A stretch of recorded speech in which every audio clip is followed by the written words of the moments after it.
Следната програма е овозможена од пријателите и партнерите на Джойс Мајер службите. Ако луѓето те повредиле, број 1 нешто кое Бог бара да го направиме е да им простиме. И најболниот дел е да ги благословиме.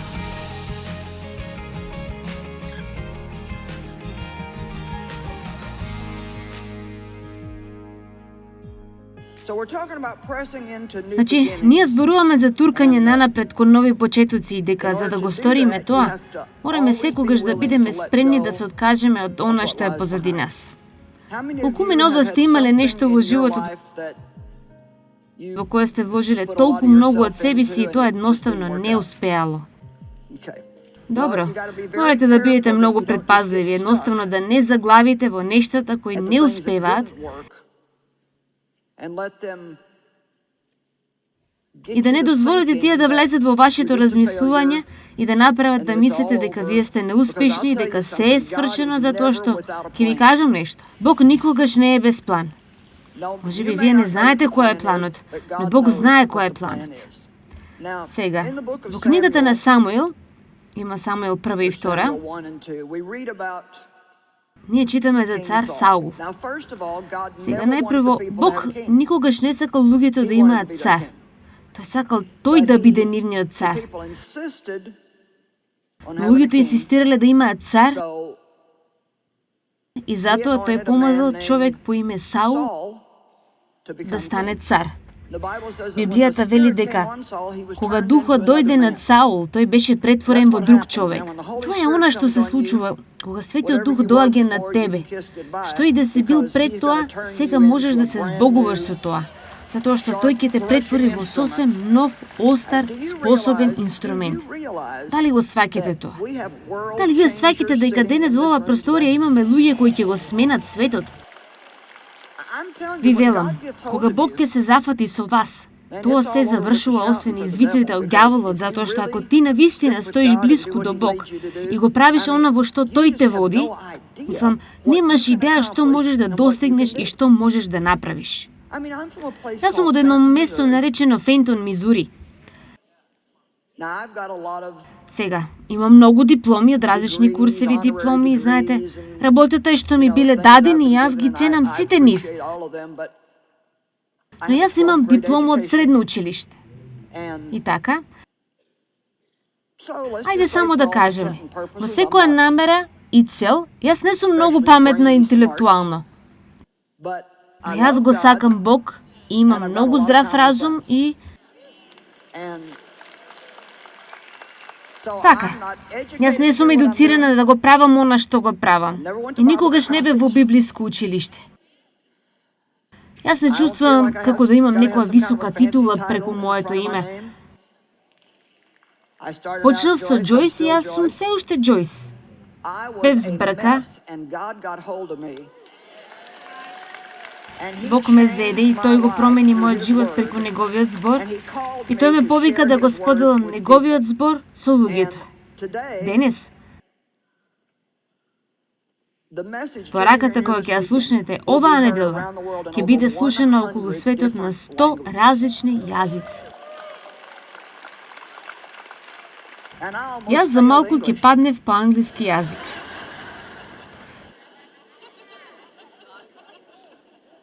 Не ми беше грижа дали беше именка, заменка, глагол или што и да беше. Јас само сакав да зборувам. Така сега луѓето си мислат дека ги зборам сите тие јазици, јас се уште работам на англискиот. Се обидувам да ви кажам дека навистина, искрено, Бог е оној кој ве прави специјални. И не ви е потребно да имате многу специјални нешта кои се одвиваат во вашите животи за Бог да ве употреби. Се што треба да имате е да бидете на располагање. Еве ме Боже, употреби ме, испрати ме мене. Но не можете да бидете заглавени некаде тагувајќи за секоја грешка која сте ја направили. Не можете да имате менталитет на жртва. Моите родители не се однесуваа правилно со мене. Јас не добив правилно образование. Јас не добив шанса да одам на факултет. Јас не ова, јас не она, јас не нешто друго.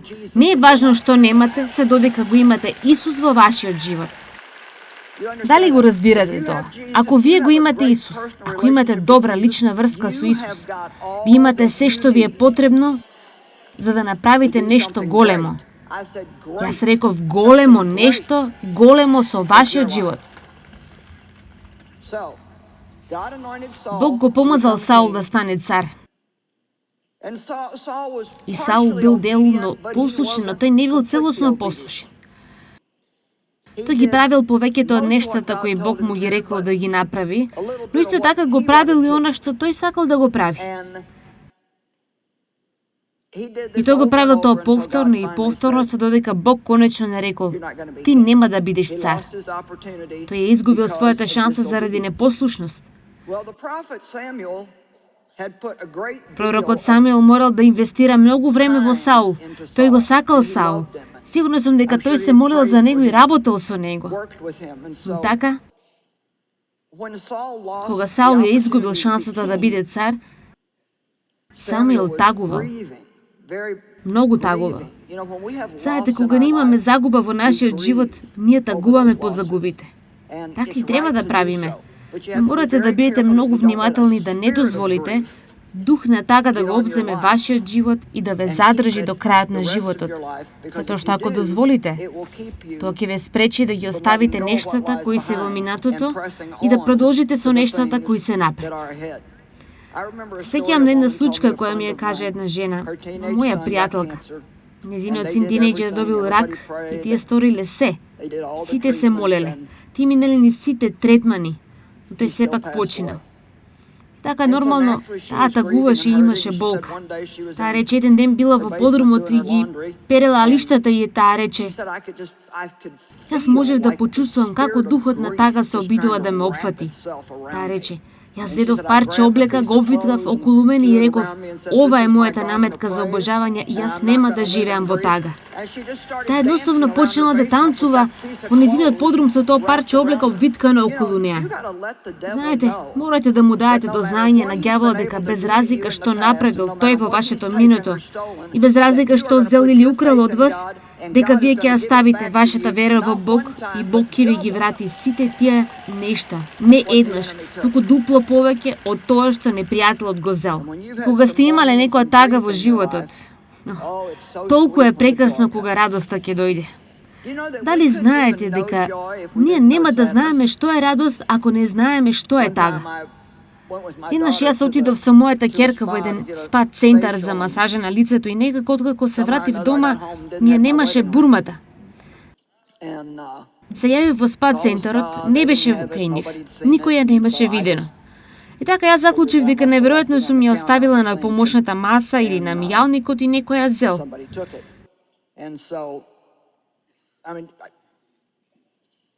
И така мислам, навистина ме повреди дека ја загубив. Знаете, многу ми значеше.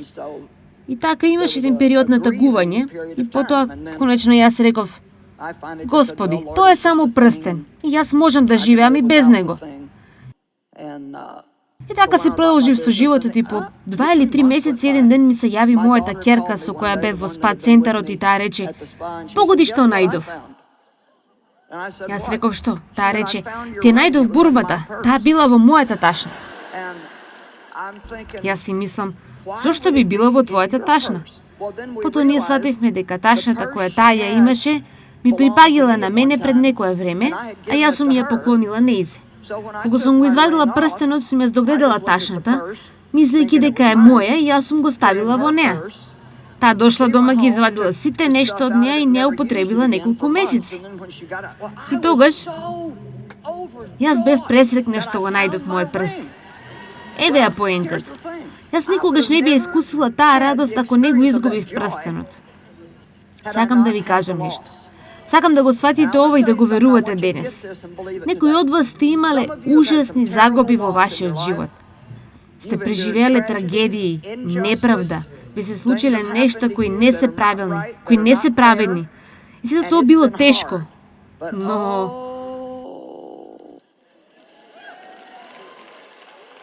хајде сега, знаете што сакам да кажам.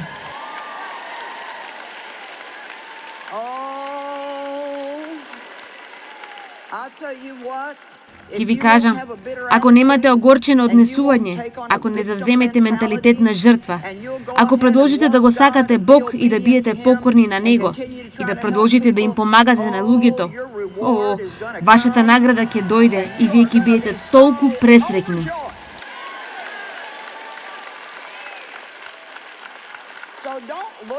Не гледајте во она што сте го изгубиле. Гледајте во она што може да се случи во вашата иднина. Знаете, Марта му рече на Исус, нејзиниот брат Лазар беше починал и таа рече: Исусе, Лазар почина. Ако ти беше овде, тој немаше да почине. Исус рече: тој ќе воскресне повторно. Марта гледаше во она во што се беше случило, Исус гледаше во она што би можело да се случи.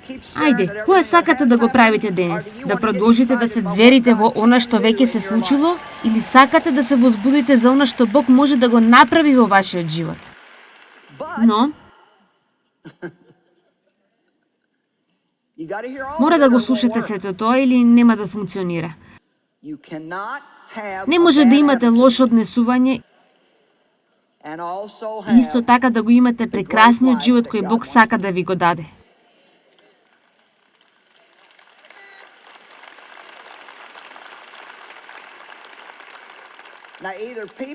Сега, или луѓето те повредиле, или можеби ти си направил некои нешта кои те направиле тажи. Ако луѓето те повредиле, број еден нешто кое Бог бара да го направиме е да им простиме. И најболниот дел е да ги благословиме.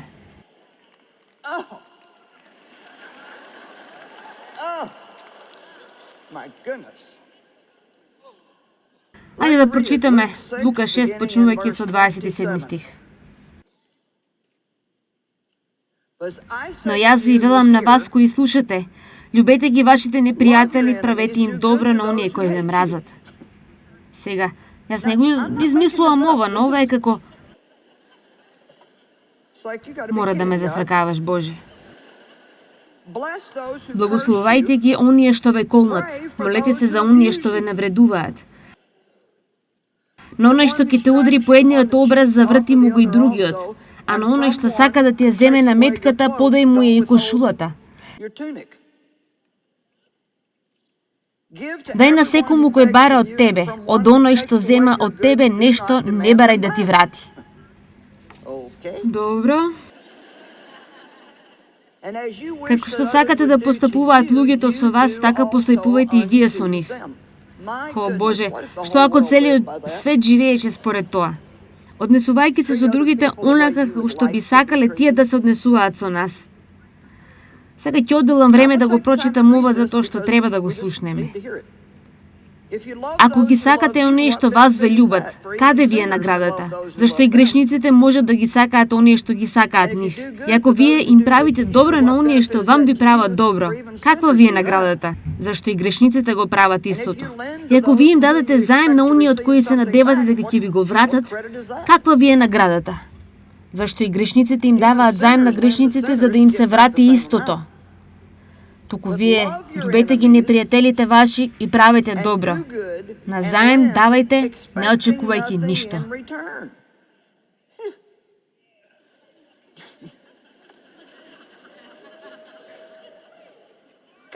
Ајде, вие знаете што правиме кога некој на кого сме му правеле добро се однесува лошо со нас, а и после се што сум направил јас за тебе. Но ако јас го читам ова правилно, вели, не. Вие не правите нешта за луѓето очекувајќи тие да ви вратат со добро. Вие го правите тоа за Бог и вие очекувате вашата награда да дојде од Бог. Можеби нема да добиете награда од личноста на која сте им сториле добро. Можеби тоа е токму личноста која ти искористила и те повредила. Ако продолжите, ако продолжите да имате добро однесување, едноставно го правите она што Бог го бара од вас, нема никаков ѓавол во пеколот кој може да спречи да биете благословени. Амин. Дали сите вие таму горе се согласувате со мене? А вие таму од последниот ред, таму горе? Дали се согласувате со мене? Пуштете глас. Но Џојс, тоа е толку тешко. Знаете што? Тоа е изговор кој мора да престанеме да го употребуваме. Знаете зошто? Затоа што ние сме помазани за тешко. Не ни треба Светиот Дух за да прави лесни нешта. Но не постои ништо што ние не можеме да направиме кое што Бог сака да го сториме, ако научиме како да зависиме од Бог, а не од себе си, од нашата сила за да не движи. Јас велам, нема ништо што вие не можете да го направите. Бог никогаш нема да дозволи нешто повеќе да дојде врз вас, отколку што може да носи. Може би си мислите сега, ти премногу мислиш и велиш, јас едноставно не можам да го сторам ова, јас не можам и нема да успеам.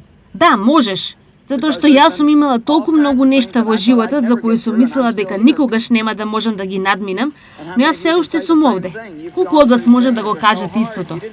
Сте минали низ нешта кои биле толку тешки за кои сте мислеле дека нема да ги надминете, но вие се уште сте овде. И вашата награда ќе биде голема.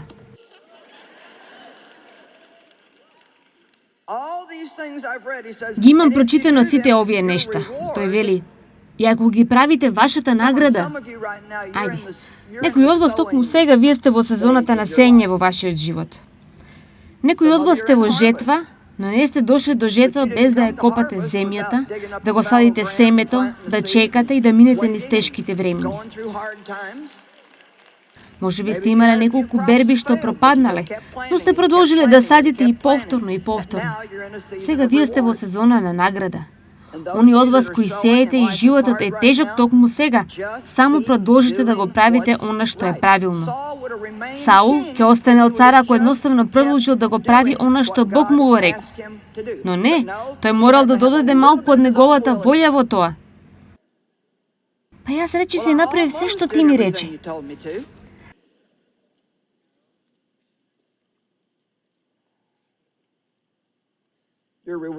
Вашата награда ќе биде голема и вие ќе бидете синови на Севишниот. Зошто ние би требало да го правиме сето ова?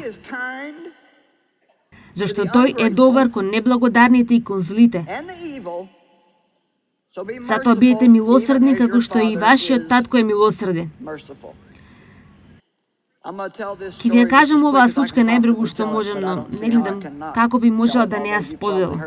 Иако најверојатно сте ја слушнале, мојот татко ме злоупотребуваше сексуално, мојата мајка знаеше за тоа, но таа се плашеше премногу од татко ми за да се справи со тоа. Споделив со други роднини, но никој не сакаше да се вмеше. Знаете, во тоа време кога ова ми се случи мене, никој не беше слушнал за такво нешто. Татко на девојчето да и го прави тоа. Сам никогаш не слушнале и знаете, едноставно не слушаме такви нешта. Тоа беше една од причините зошто мојата мајка никогаш не превзема нешто околу тоа. Таа рече, јас едноставно не можам да се соочам со скандалот, па ќе бидам искрена со вас. На многу начини ми беше потешко да се справам со фактот што мојата мајка не ме заштити отколку со она што ми го стори татко ми. Јас се уште не можам да го сватам тоа. Како би можел некој да го стори тоа? Но Бог ми даде благодат да можам да им простам и на двајцата. И едно од нештата кои навистина ми помогна беше кога тој ми кажа, повредените луѓе повредуваат други луѓе. Знаете, мојот татко не беше правилно изразнат исто така. Ти имале инцест некаде во фамилијата и така натаму и така натаму. Знаете, откако јас избегав од нив, преферирав да бидам што подалеку од нив и ги посетував само кога навистина морав. Сега, јас официјално им простив. Разбирате, како христијанка, јас им простив. Знаете, ние ја молиме нашата официјална ти простува молитва, но јас не сакав да имам ништо заедничко со нив и не сакам да бидам во нивна близина. И така како што тие остаруваа повеќе и повеќе им беше потребна се повеќе и повеќе помош. И наутро јас се молев прашувајќи го Бог, што е твојата волја за мојот живот? Подобро да бидете внимателни кога се молите така.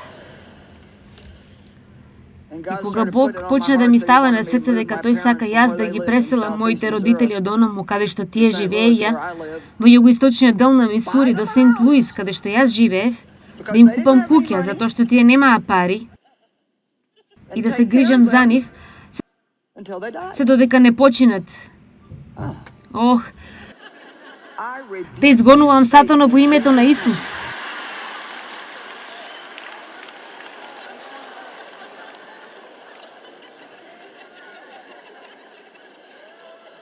Да, и некои од вас се обидуваат да го изгона ѓаволот, а тоа всушност не е ѓаволот. Само затоа што е тешко, тоа не значи дека е ѓаволот. Како и да е, долга приказна. Да скратам, јас ја кажувам често, но тој е толку добар пример. Не знам како, но Бог ми даде благодат да можам да го направам оно што тој ми го каже. И работата е, можам да ви кажам.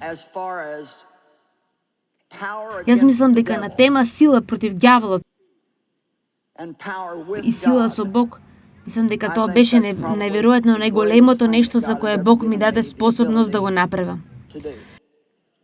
Кога вие можете да ја најдете Божјата благодат, да сакате некого кој ви сторил такво нешто и да ги трошите вашите пари на нив, да се грижите за нив и да го правите тоа за подолг период. Сега, тоа е многу од Бог. Но ако го правите оно што Бог ви го вели, вашата награда ќе биде извонредно голема. Ајде, се обидувам да турнам некои луѓе да го надминат тоа денес.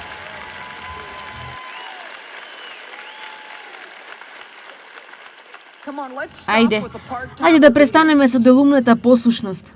Колку од вас мислат дека има сила во името на Исус? Знаете што? Јас не го добив презимето на Дејв додека ние бевме во врска. Не додека јас не реков да, се додека смртта не раздели. Тогаш го добив неговото презиме. Знаете, многу добри нешта се случија. Јас воопшто немав пари кога се зедовме со Дејв, а тој имаше малку пари. И откако јас реков да, и јас имав пари. Јас немав автомобил, Дејв имаш. Кога реков да, и јас имав автомобил. Но јас не го добив сето тоа додека бевме само во врска. Ајде, ако вие сте само во површна врска со Исус, ајде.